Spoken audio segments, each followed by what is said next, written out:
ओम नमः शिवाय। जय माता रानी। दोस्तों, आप देख रहे हैं आपका अपना YouTube चैनल व्रत त्योहार टोटके। मैं हूं आपके साथ रिमझिम शर्मा। दोस्तों, श्रावण का पवित्र मास शुरू हो चुका है और हम सभी शिव भक्त भगवान भोलेनाथ की पूजा आराधना में जुट गए हैं। तो ऐसे में दोस्तों, ये जानना बहुत जरूरी है कि श्रावण मास के क्या वो विशेष नियम है जिसे हमें भगवान भोलेनाथ की पूजा उपासना के साथ जरूर अपनाना चाहिए। इस माह में भूलकर भी ऐसी गलतियां नहीं करनी चाहिए, नहीं तो जो पूजा पाठ का लाभ है वो मिलने की बजाय हमारे जीवन में समस्याएं आ सकती है। तो इस वीडियो में मैं आपको बताने जा रही हूं कि जब आप भगवान भोलेनाथ की पूजा आराधना करेंगे उस समय आपको किन नियमों का पालन करना है, साथ ही अपने जीवन के आहार व्यवहार में आपको किस तरह के नियमों का पालन करना है। तो दोस्तों, संपूर्ण जानकारियों के लिए वीडियो को अंत तक जरूर देखिए। चैनल पर नए आए हैं तो इसी तरह की बहुत सारी जानकारियां आपको यहां पर प्राप्त होती रहेगी, तो चैनल को सब्सक्राइब कर लीजिए। ये वीडियो पसंद आया हो तो लाइक कीजिए, आगे अपने दोस्त परिजनों तक शेयर भी जरूर कीजिए। दोस्तों, भगवान शिव का प्रिय मास है सावन, जो कि आरंभ हो चुका है, यानी कि 4 जुलाई से इस बार सावन का महीना शुरू हो रहा है और ऐसे में सभी शिव भक्त अपनी तरफ से पूरे श्रद्धा भाव से भोलेनाथ की पूजा उपासना में जुट गए हैं। दोस्तों, शास्त्रों में ऐसा वर्णित है कि सावन का महीना अगर इस पूरे मास में हम भगवान शिव को समर्पित कर देते हैं, उनकी पूजा आराधना में, उनकी उपासना में, तो कोई ऐसी मनोकामना हमारी नहीं होती है जो भगवान की कृपा से पूरी नहीं होती। इस मास में भोलेनाथ की पूजा आराधना करने से कई गुना ज्यादा पुण्य फलों की हमें प्राप्ति होती है और कई ज्यादा हमें लाभ की प्राप्ति होती है। तो दोस्तों, सावन मास के जो नियम हैं उन नियमों को मैं बता दूं, उससे पहले मैं बता दूं, देखिए सावन का महीना होता है, यहाँ पर खूब इस समय हरियाली होती है, तो वहीं तेज बारिश का भी ये मौसम होता है, वर्षा होती है, उसकी वजह से बहुत तरह की संक्रमण और बीमारियों का भी खतरा रहता है। जो बॉडी है, जो शरीर है, उसकी इम्यूनिटी कमजोर हो जाती है। तो ऐसे में जो सावन मास के कुछ नियम है ना, इन चीजों को ध्यान में रखकर भी बनाए गए हैं। देखिए, शास्त्रों में वही वर्णित है जो हमारे लिए हितकारी है, हमारे हित में होता है। तो ऐसे में जो आहार व्यवहार के नियम हैं, वो सबसे पहले मैं आपको बता दूं कि किस तरीके से श्रावण के महीने में आपको इन बातों का ध्यान रखना चाहिए। सबसे पहले तो दोस्तों, सावन में आपको कौन सी ऐसी वस्तुएं हैं, कौन सी ऐसी चीजें हैं जो नहीं खाना चाहिए। देखिए, शास्त्रों में वर्णित है कि सावन के महीने में बैंगन का खाना वर्जित है, क्योंकि बैंगन को अशुद्ध बताया गया है। इसीलिए हम जैसा जानते भी हैं कि द्वादशी, चतुर्दशी और कार्तिक मास में भी बैंगन खाने की मनाही होती है। देखिए, हमारे धर्म के अलावा जैन धर्म के लोग भी मानते हैं और उनके धर्म में भी बैंगन खाने की पाबंदी होती है, अशुद्ध माना जाता है। इसीलिए आपको इसका सेवन श्रावण मास में नहीं करना है।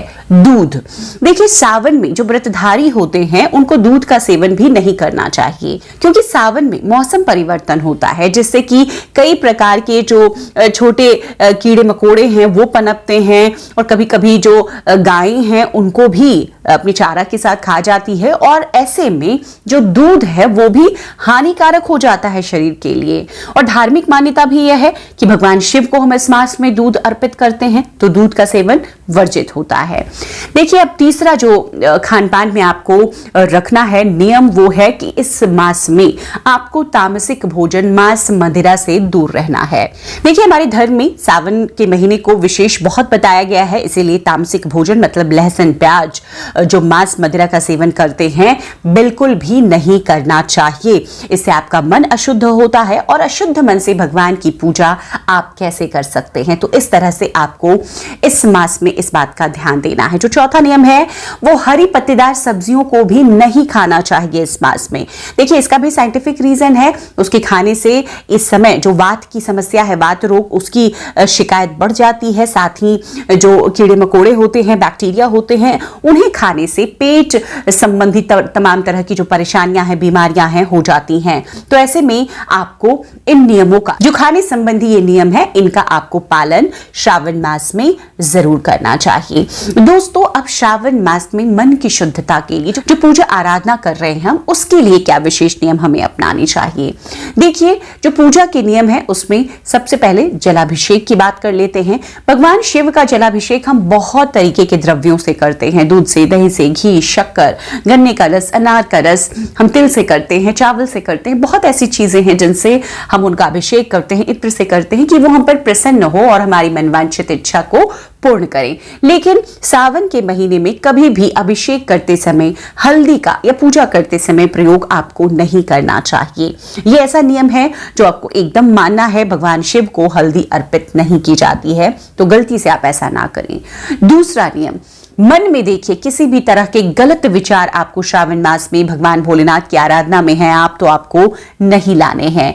कभी भी शिव भक्तों को श्रावण के मास में बुरे विचार नहीं मन में लाने चाहिए, किसी की बुराई नहीं करनी चाहिए। इस समय जो अपना समय है ना, वो धर्म संबंधी धार्मिक किताओं के अध्ययन में अगर आप लगाते हैं तो बहुत ही उत्तम माना जाता है। तीसरा जो नियम है वो ये है कि किसी को भी अपमानित आपको अगर श्रावण मास में आप कर रहे हैं तो इससे भगवान शिव आप पर प्रसन्न होने के बजाय नाराज हो जाते हैं। तो किसी का भी, खास तौर पर आपको ध्यान रखना है, माता पिता, बुजुर्ग, भाई बहन, किसी भी महिला, किसी भी गरीब, किसी ज्ञानी पुरुष का अपमान आपको भूल कर नहीं करना चाहिए, इससे आपको बचना चाहिए। दोस्तों, चौथी जो बात है, चौथा जो नियम है, नींद। देखिए, नींद ऐसी चीज है जो सभी को आती है, लेकिन समय इसके लिए बहुत जरूरी है, समय की पाबंदी इसके लिए बहुत जरूरी है। तो सावन में भक्त और ईश्वर के बीच की दूरी कम हो जाती है, तो ऐसे में सुबह देर तक सोकर या व्यर्थ में सोकर दिन में आप समय को व्यर्थ ना करें। सुबह जल्दी उठकर भगवान की पूजा आराधना में रहें, दिन भर उनके मंत्रों के जप में रहें, जिससे आपकी जो भी इच्छा होगी ना वो तुरंत पूर्ण हो जाएगी। तो आपको सोकर समय बर्बाद नहीं करना है। पांचवी चीज, साफ सफाई का बहुत ध्यान देना है। सावन का महीना शिव भक्ति के लिए है, तो आसपास में सकारात्मक ऊर्जा, सकारात्मक माहौल रहे, घर में हो, हम बाहर हो, बहुत जरूरी है। इसके लिए हमेशा अपने घर की साफ सफाई रखें। जो घर में पुरानी कबाड़ की कोई भी चीजें हैं उसको आपको बाहर निकाल देनी चाहिए। सावन मास शुरू होने के पहले इस कार्य को आपको कर लेना चाहिए। छठा नियम दोस्तों, ब्रह्मचर्य का नियम है। देखिए, पुराणों में वर्णित है कि सावन के महीने में स्त्री पुरुष प्रसंग से बचना चाहिए, ब्रह्मचर्य व्रत के नियमों का पालन करना चाहिए, नहीं तो इससे नरक की यातनाएं भोगनी पड़ती है। और ऐसा बताया गया है शास्त्रों में कि अगले जन्म में पशु योनि में जन्म लेना पड़ता है। तो आपको ब्रह्मचर्य का पालन, तो अगर आप पूरे श्रावण मास का व्रत कर रहे हैं तो पूरे श्रावण मास करना है। अगर आप सोमवार का व्रत कर रहे हैं तो आपको उस दिन, उसके एक दिन पहले जरूर ही करना है, चाहे स्त्री हो या पुरुष हो। इस बात का आपको ध्यान रखना है। तो ये एक ऐसा नियम है जो आपको श्रावण मास में बिल्कुल पूरी तरीके से ध्यान रखना चाहिए। दोस्तों, इस मास में कई ऐसी चीजें हैं जिन्हें हमें ध्यान में रखना चाहिए। दोस्तों, ये ऐसे नियम हैं, चाहे वो पूजा के नियम मैंने बताए हों या आपके व्यवहार के, आपके खान पान के जो नियम हैं, उसमें ये जो सतर्कता, ये जो नियमों की पाबंदी आप रखते हैं ना, तो इससे आपकी जो पूजा है वो बिल्कुल शुद्ध सात्विक होती है। और जिस भी मनोकामना से आप अपनी इच्छा से भगवान शिव की आराधना में रहते हैं श्रावण मास में, आपकी वो इच्छा, आपकी वो मनोकामना भोलेनाथ की कृपा से जरूर पूर्ण होती है। तो उम्मीद करती हूं ये जो सभी जानकारियां इस वीडियो के जरिए मैंने आपके साथ शेयर की है, आपके लिए उपयोगी साबित होगी। वीडियो अगर पसंद आया हो तो जरूर लाइक कीजिएगा, आगे अपने दोस्त परिजनों तक शेयर भी जरूर कीजिए। चैनल पर नए आए हैं दोस्तों, इस तरह की जानकारियां आपको भी पसंद आती है तो चैनल को सब्सक्राइब भी जरूर कर लें।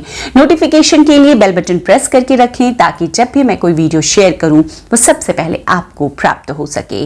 वीडियो देखने के लिए बहुत बहुत शुक्रिया। जय माता रानी, हर हर महादेव।